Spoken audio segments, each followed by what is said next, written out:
and welcome to Word of the Day. And today we're going to be talking about the power of God. Genesis 18, verse 14. Is anything too hard for God? Nothing is ever too hard for God.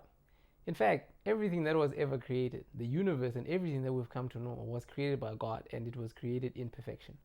God does not make mistakes. So He's not going to start by making a mistake when it comes to a particular situation that will involve you and I today. God will never run out of solutions for any challenge that you're going to face, or for any problem, or for any human problem that we can ever face on earth.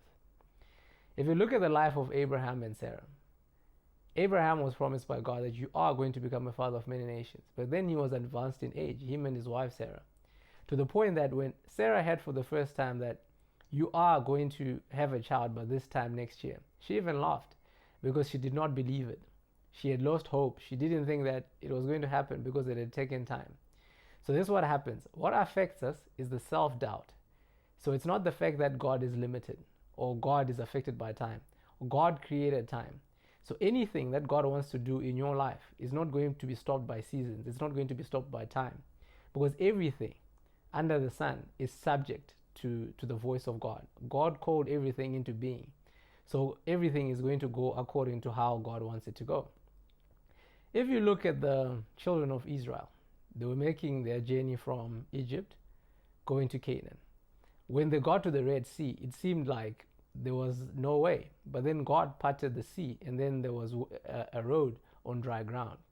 So God is not always going to lead you in a familiar path. He's not always going to do things in the way that you expect, or do things in the way that people expect. But then He's a God that knows how things should be, because He was there in the beginning. He'll be there in the end. It doesn't always follow a script. It doesn't always follow the natural order.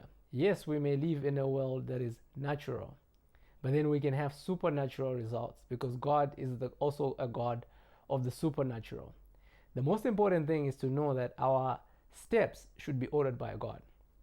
As long as God is ordering your steps, you are not going to go wrong.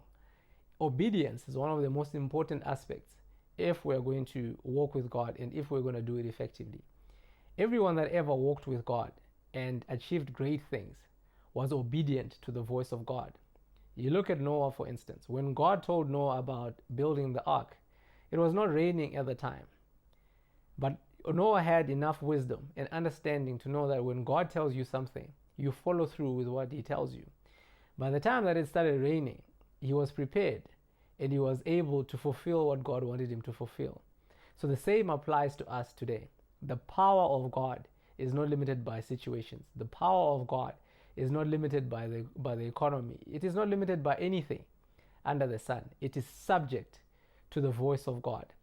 So today I just want to challenge you as well, and say that don't be limited by situations. Always remember that God is greater than anything that you can ever face. Meditate on the fact that God is more powerful than anything that you can ever face. God is more powerful than anything that the devil can ever throw at you.